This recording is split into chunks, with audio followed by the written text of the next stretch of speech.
शराब बंदी के ताल्लुक से स्वतंत्र भारत में उस वक्त मामला आया, बापू ने कहा कि शराब बंद रहेगी। मुख्यमंत्री जी ने जितने काम किए हैं उसमें से एक काम शराब बंदी की हम सराहना करते हैं। क्या शराब बंदी के बावजूद भी बिहार में घर घर में शराब की होम डिलीवरी हो रही है? अच्छा, मैं समर्थन देने ही के लिए जन्म लिया हूँ क्या? मुझको कौन कौन समर्थन करेगा, उनसे पूछो। आवाज जनता की। डाउन करो, डाउन करो, डाउन करो, डाउन करो, डाउन करो, डाउन करेगा तुमने यार। भाई मैं ये कह रहा हूँ, सुनिए हम लोग ये करना है। शराब बंदी के ताल्लुक से स्वतंत्र भारत में उस वक्त मामला आया बापू के पास। महात्मा गांधी से पूछा लोगों ने कि बापू शराब के ताल्लुक से नई सरकार क्या पॉलिसी होगी। बापू का ऐतिहासिक शब्द आपके सामने होना चाहिए।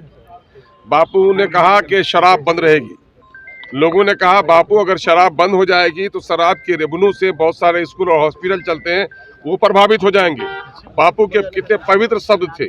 उसने कहा मेरा बच्चा अनपढ़ रह जाए, मेरे लोग बीमार रह जाए, मैं इसे बर्दाश्त कर सकता हूँ, लेकिन मैं अपने बच्चों को शराब, अपने नौजवानों को शराब पीने की इजाज़त नहीं दे सकता। इस पर हमको कायम रहना चाहिए।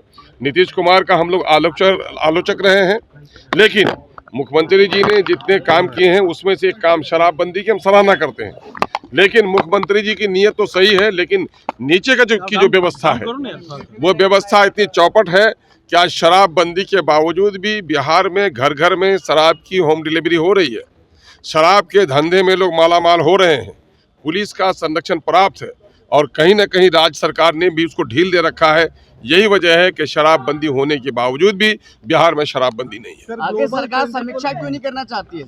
मैं कह रहा हूँ कि ये बात तो कल तक हम लोग बोलते थे, लेकिन अब तो सत्ता पक्ष के लोग बोलने लगे हैं, इसलिए सरकार को इस मामले में समीक्षा करनी चाहिए। सर, ग्लोबल टेंडरिंग को लेकर सर आप लोगों ने सवाल खड़े किए हैं कि यकीनन है ये सरमायादाराना कैपिटलिज्म का एक रूप है कि साहब छोटे छोटे काम हैं, 1 करोड़ 2 करोड़ 4 करोड़ के, तो ये छोटे बेरोजगार जो इंजीनियर हैं जिनको एम्प्लॉयमेंट नहीं दे सके, उन लोगों ने अपना वो बनाया है, लाइसेंस बनाया है। आप उनको काम नहीं दे रहे हैं। आप बड़े बड़े धन्ना सेठों को, अदर स्टेट के लोगों को काम दे रहे हैं, क्लब कर देते हैं सारे टेंडर्स को एक जगह।